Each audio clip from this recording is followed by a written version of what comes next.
नमस्कार शेतकरी बांधवांनो. मित्रांनो, राज्यातील शेतकरी बांधव हे बऱ्याच महिन्यांपासून कर्जमाफीची वाट पाहत होते. अखेर शेतकऱ्यांसाठी तो दिवस उजेडलेला दिसून येत आहे. मित्रांनो, आता एक महत्त्वाची माहिती समोर आलेली आहे.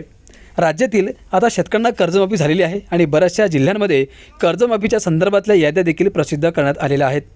परंतु मित्रांनो, आता ते देखील जाणून घेणं महत्त्वाचं आहे की राज्यातील नेमकं कोणकोणत्या शेतकऱ्यांना आणि किती शेतकऱ्यांना कर्ज माफ झालेलं आहे, किती शेतकऱ्यांचं कर्ज नील झालेलं आहे आणि त्याचं सर्टिफिकेट हे शेतकऱ्यांना कधी मिळणार आहे, हीच संपूर्ण माहिती आजच्या व्हिडिओच्या माध्यमातून आता आपण जाणून घेणार आहोत.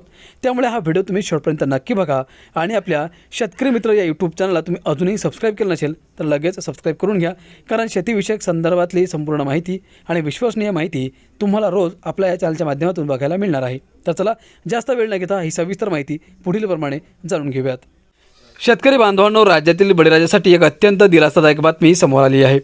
राज्य सरकारच्या वतीने राबवण्यात येत असलेल्या पुण्यश्लोक अहिल्यादेवी होळकर कर्जमुक्ती योजनेअंतर्गत राज्यातील सुमारे 56 लाख शेतकऱ्यांना टप्प्याटप्प्याने संपूर्ण कर्जमुक्त करण्याचे उद्दिष्ट निश्चित करण्यात आले आहे. मित्रांनो, राज्याचे कृषी मंत्री दत्तात्रय भरणे यांनी या योजनेसंदर्भात अत्यंत महत्त्वाची माहिती दिली आहे. ज्या शेतकऱ्यांच्या डोक्यावर 2 लाख रुपयांपर्यंतचे थकीत पीक कर्ज आहे त्यांचे कर्ज सरसकट माफ केले जात असून लवकरच पात्र शेतकऱ्यांच्या हातात कर्ज नील म्हणजेच कर्जमुक्त झाल्याचे अधिकृत प्रमाणपत्र दिले जाणार आहे. या प्रमाणपत्र वाटपाचा विशेष कार्यक्रम राज्यभरात स्थानिक आमदार, खासदार आणि मंत्र्यांच्या हस्ते पार पडणार आहे. आतापर्यंत किती शेतकऱ्यांना या कर्जमाफीचा लाभ मिळाला? तर मित्रांनो, कर्जमाफीची संपूर्ण प्रक्रिया वेगाने आणि पारदर्शकपणे पूर्ण करण्यासाठी राज्य शासनाने टप्प्याटप्प्याने याद्या प्रसिद्ध करण्याचे धोरण स्वीकारले आहे. ही संपूर्ण योजना 3 वेगवेगळ्या टप्प्यांत राबवली जात आहे. उपमुख्यमंत्री अजित पवार यांची जयंती आणि मुख्यमंत्री देवेंद्र फडणवीस यांच्या वाढदिवसाचे औचित्य साधून 22 जुलै रोजी कर्जमाफीची पहिली यादी जाहीर करण्यात आली होती. त्यात 533 पात्र शेतकऱ्यांचा समावेश करण्यात आला होता. यानंतर कृषी मंत्री दत्तात्रय भरणे यांनी प्रसिद्ध केलेल्या दुसऱ्या यादीमध्ये तब्बल 16,95,000 शेतकऱ्यांना समाविष्ट करण्यात आले होते. ज्या शेतकऱ्यांची नावे अद्याप पहिल्या किंवा दुसऱ्या यादीत आलेली नाहीत त्यांनी मुळीच काळजी करण्याची गरज नाही. कागदपत्रांची पडताळणी पूर्ण होताच पुढील याद्या टप्प्याटप्प्याने प्रसिद्ध करून उर्वरित सर्व 56 लाख शेतकऱ्यांना या योजनेचा लाभ दिला जाईल. 2 लाख रुपयांपर्यंतची रक्कम थेट माफ होणार आहे. मित्रांनो, शेतकऱ्यांना कर्जमुक्त करण्यासाठी संपूर्ण योजनेसाठी 36,585 कोटी रुपयांच्या प्रचंड निधीची आवश्यकता आहे. राज्य सरकारने नुकत्याच पार पडलेल्या पावसाळी अधिवेशनात या योजनेच्या वेगाने अंमलबजावणीसाठी प्राथमिक स्वरूपात 20,000 कोटी रुपयांच्या भरीव निधीची तरतूद केली आहे. एकूण 40,000 कोटी रुपयांच्या मदतीतून थकबाकीची 2 लाख रुपयांपर्यंतची रक्कम थेट माफ केली जात आहे. कृषी मंत्र्यांनी स्पष्ट केले की ही कर्जमाफी योजना अत्यंत सुटसुटीत आणि शेतकरी स्नेही बनवण्यात आली आहे.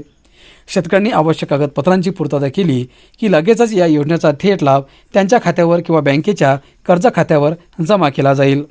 मित्रांनो, शेतकऱ्यांवर बँकेचा किंवा कर्ज वसुलीचा कोणताही ताण येऊ नये यासाठी कृषी मंत्र्यांनी अत्यंत कडक आणि स्पष्ट सूचना जारी केलेल्या आहेत. ज्या शेतकऱ्यांचे पीक कर्ज 2 लाख रुपयांच्या आत आहे त्यांनी बँकेत एकही रुपया भरण्याची गरज नाही, असे भरणे यांनी म्हटले आहे.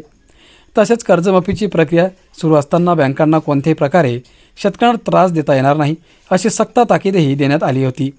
ज्या शेतकऱ्यांचे कर्ज 2 लाख रुपयांपेक्षा जास्त आहे त्यांना 2 लाखांवरील अतिरिक्त रक्कम भरण्यासाठी पुरेसा वेळ देण्यात आला आहे. ती रक्कम भरल्यानंतर उरलेले 2 लाख रुपये शासन माफ करेल, असेही ते म्हणाले होते. दरम्यान राज्यभरात काही ठिकाणी कर्जमाफीच्या याद्यांवरून शेतकऱ्यांमध्ये संभ्रमाचे वातावरण पाहायला मिळत आहे. विशेषतः धाराशिव जिल्ह्यातील गंधोरा गावात 233 शेतकऱ्यांना लाभ मिळाला असला तरी यादीतील सुमारे 80% शेतकऱ्यांच्या कर्जमाफीच्या रकमेत गोंधळ असल्याचा आरोप शेतकऱ्यांनी केला आहे. शेतकऱ्यांनी बँकेत जाऊन आपल्या पासबुकच्या नोंदी दाखवत 2 लाखांची पूर्ण माफी न मिळाल्याचा दावा केला आहे. या गोंधळावर आणि तक्रारींवर बोलताना कृषी मंत्र्यांनी शेतकऱ्यांना आश्वस्त केले की तक्रारी असतील तर त्या तात्काळ दुरुस्त केल्या जातील. जर एखाद्या शेतकऱ्याला लाभ नाकारला गेला असेल किंवा रक्कम कमी दिसत असेल तर कागदपत्रांमध्ये काहीतरी त्रुटी असू शकते. कागदपत्रे पूर्ण होताच नाव नवी यादीत समाविष्ट केले जाईल आणि कोणत्याही पात्र शेतकऱ्यांवर अन्याय होणार नाही. राज्यात काही ठिकाणी शेतकरी आत्महत्येच्या घटना घडल्या आहेत, जिथे एका मृत शेतकऱ्यावर पीक कर्ज होते आणि त्याचे नाव पहिल्या यादीत आले नाही म्हणून कुटुंबात चिंता पसरली होती. यावर बोलताना कृषी मंत्री भावूक झाले आणि त्यांनी राज्यातील सर्व बळीराजाला हात जोडून शांत राहण्याचे आवाहन केले. जे शेतकरी कर्जमाफीच्या अटीत बसतात त्या सर्वांना लाभ मिळणारच आहे. जर नाव यादीत आले नसेल तरी कागदपत्रांची पूर्तता झाल्यावर नाव नक्की येईल. त्यामुळे राज्यातील एकाही शेतकऱ्याने निराश होऊन आत्महत्येसारखे टोकाचे पाऊल उचलू नये. सरकार तुमच्या पाठीशी खंबीरपणे उभे आहे असा धीर देखील त्यांनी शेतकऱ्यांना दिला. कर्जमाफीसोबतच कृषी मंत्र्यांनी राज्यातील पावसाची परिस्थिती आणि पेरण्यांचा आढावा मांडला. मान्सूनच्या आगमनानंतर पावसाचा अंदाज घेऊन राज्यभरात वेगाने पेरण्या सुरू आहेत. संपूर्ण महाराष्ट्रात अमरावती जिल्ह्यात सर्वाधिक जास्त पेरणी झाली, तर भौगोलिक आणि हवामान परिस्थितीमुळे ठाणे जिल्ह्यात सर्वात कमी पेरणीची नोंद झाली आहे. एकंदरीत राज्य सरकारच्या या निर्णयामुळे आणि कर्जनील प्रमाणपत्राच्या घोषणेमुळे राज्यातील 56 लाख शेतकरी कुटुंबांना मोठा दिलासा मिळाला आहे.